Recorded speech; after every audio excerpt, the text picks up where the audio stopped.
이번 한 주간 홍수로 많은 피해가 발생했습니다. 여러분 가정에 별 어려움이 없으셨는지 걱정이 됩니다. 오늘은 밭에 묻힌 보화에 대해서 말씀드리겠습니다. 마태복음 13장 44절 말씀에 천국은 마치 밭에 감추인 보화와 같으니 사람이 이를 발견한 후 숨겨두고 기뻐하며 돌아가서 자기의 모든 소유를 팔아 그 밭을 사느니라. 천국에 관한 비유에는 씨 뿌리는 비유가 가장 많고 그 다음으로 자주 언급된 것이 밭에 묻힌 보화와 값진 진주처럼 귀한 밭을 발견한 사람의 비유입니다. 밭을 갈던 농부가 우연히 밭에 묻힌 보화를 발견하고 자기 소유를 다 팔아 밭을 샀습니다. 이 비유에서는 밭을 산 사람의 전 재산을 팔았다는 헌신이 초점이 아니라 발견한 보화가 그 초점입니다. 참 보화를 발견했다면 누구라도 자기 소유를 아깝지 않게 생각하고 팔아서라도 보화를 살 것입니다. 정말 소중한 것을 발견한 후에 그것을 얻기 위해 모든 소유를 파는 것은 자연스러운 결과입니다. 만약 누가 이 성경 말씀을 가지고 모든 것을 팔아 밭을 샀다는 헌신을 힘주어 설명하려 한다면 참 보화를 발견하지 못했는지도 모르겠습니다. 밭에 숨겨져 있던 보화를 발견하기만 하면 모든 것을 팔아서라도 밭을 사게 될 것이고, 또한 참된 권위를 만나면 순종하는 마음은 저절로 생겨날 것이기 때문입니다.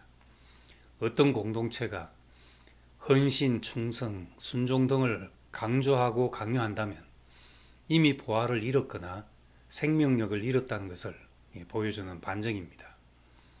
구약의 원리대로라면 마음을 다하고 목숨을 다하고 뜻을 다해서 주 너의 하나님을 사랑하라고 율법을 줄 것입니다.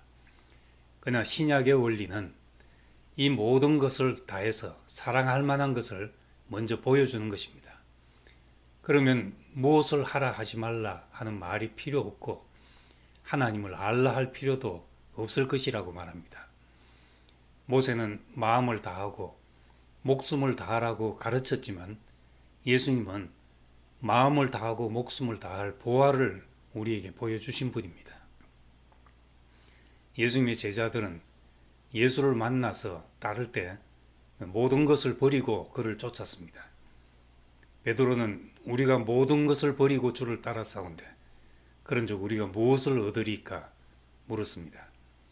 예수님은 내 이름을 위하여 집이나 형제나 자매나 부모나 자식이나 전토를 벌인 자마다 여러 배를 받고 또 영생을 상속하리라. 그러나 먼저 된 자로서 나중되고 나중된 자로서 먼저 될 자가 많으니라 하셨습니다. 예수님은 베드로의 미련한 질문에 대해 너그러이 대답해 주셨지만 사실 베드로에게는 모든 것을 버리고 쫓을 만큼 귀한 분을 만났다는 것이 값을 따질 수 없는 축복이었습니다. 예수를 만난 것이 축복이라는 것을 모르면 내가 이렇게 했다는 자기 공로가 더 크게 보입니다. 예수를 만난 것이 인생의 가장 큰 보화라는 것을 깨달으면 나의 헌신이나 충성은 보화에 대한 반응에 불과합니다. 바울은 무엇이든지 내게 유익하던 것을 내가 그리스도를 위하여 다 해로 여길 뿐더러 또한 모든 것을 해로 여김은 내 주 그리스도 예수를 아는 지식이 가장 고상하기 때문이다. 내가 그를 위하여 모든 것을 잃어버리고 배설물로 여김은 그리스도를 얻고 그 안에서 발견되려 함이니라고 했습니다. 이 말씀도 마찬가지입니다. 참으로 예수를 알고 그를 얻고 그 안에서 나 자신이 발견되면 모든 것을 배설물로 여겨야 합니다라고 소리내어 외칠 필요가 없습니다.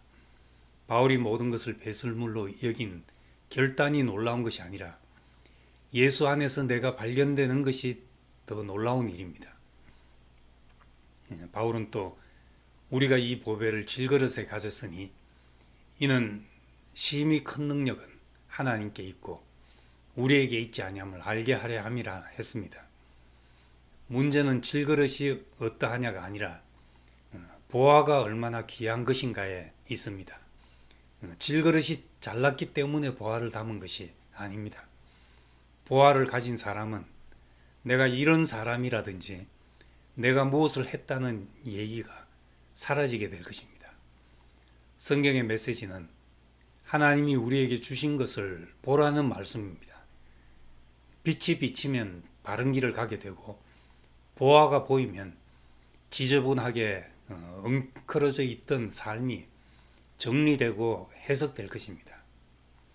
그러면 우리가 사방으로 우겨쌈을 당하여도 쌓이지 아니하며 답답한 일을 당하여도 낙심하지 아니하며 박해를 받아도 버림받지 아니하며 거꾸로뜨림을 당하여도 망하지 아니하고 우리가 항상 예수의 죽음을 몸에 짊어지면 예수의 생명이 또한 우리 몸에 나타나게 하려 함이라 말씀하신 것이 자연스러운 우리의 간증이 될 것입니다. 예수님은 왜 보화가 밭에 붙었다고 말씀하셨을까요? 그것은 바울이 질그릇에 보화를 담았다고 말한 것과 같은 맥락입니다. 흙으로 지어진 인간, 육체를 가진 인간, 인간의 문제는 육체를 가졌다는 데서 생깁니다. 경쟁하고 다투고 고통받는 모든 문제가 사람이 육체를 가지고 살아야 하기 때문입니다. 그런데 모든 육체의 하나님이라고 했습니다.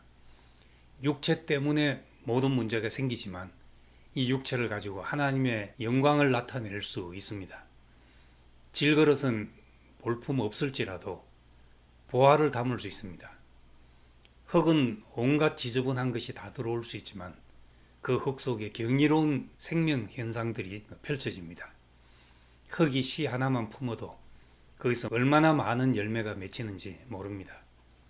밭에 묻힌 보화를 금덩어리로만 생각하면 이해가 제한될 수 있습니다. 왜 밭에 묻힌 보화인가는 왜 흙으로 지어진 사람에게 하나님의 형상이 나타나는가 하는 문제와도 같습니다. 땅을 그냥 버려두면 황무지가 되지만 경작하는 농부를 만나면 많은 소출을 내는 밭이 됩니다.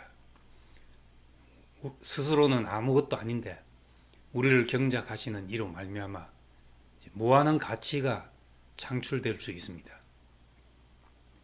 예수 그리스도는 우리와 같은 사람인데 신성의 모든 충만이 육체로 가하시는 분이었습니다. 그분 자신이 밭에 묻힌 보화였습니다. 그의 육체 속에 신성의 충만이 담겨져 있습니다. 우리가 그토록 불만스러워했던 똑같은 육체 속에 신성의 충만이 있는 것을 봅니다.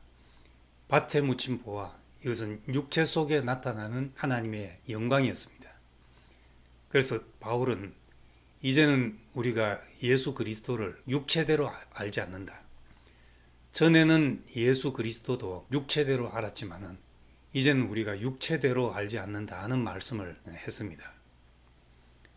베드로는 또 이렇게 말했습니다. 이로써 그 보배롭고 지극히 큰 약속을 우리에게 주사 이 약속으로 말미암아 너희가 정욕 때문에 세상에서 썩어질 것을 피하여 신의 성품에 참여하는 자가 되게 하려 하셨느니라. 우리가 가진 밭에 묻힌 보화가 무엇입니까? 흙과 같은 육체 속에 하나님의 본성을 담는 것입니다. 돈을 위해 일생 사는 사람도 있고 성공을 위해 일생 몸이 부서지도록 수고하는 사람도 있습니다. 그런데 바울이 우리가 그리스도의 마음을 가졌다 한 것처럼 우리가 예수께서 이 땅에 사시는 동안 가졌던 그 마음을 가지고 살고 그 마음이 우리를 통해서 모든 사람에게 흘러내릴 수 있다면 우리는 우리 안에 보화를 가진 사람이 됩니다. 무명한 자 같으나 유명한 자요, 죽은 자 같으나 보라 우리가 살아있고 징계를 받는 자 같으나 죽임을 당하지 아니하고 근심하는 자 같으나 항상 기뻐하고 가난한 자 같으나 많은 사람을 부유하게 하고 아무것도 없는 자 같으나 모든 것을 가진 자로다. 밭에 묻힌 보화를 발견한 사람은 이렇게 될 것입니다. 우리 눈을 열어서 인생 안에 두신 모든 보화를 보게 하시기를 원합니다. 감사합니다.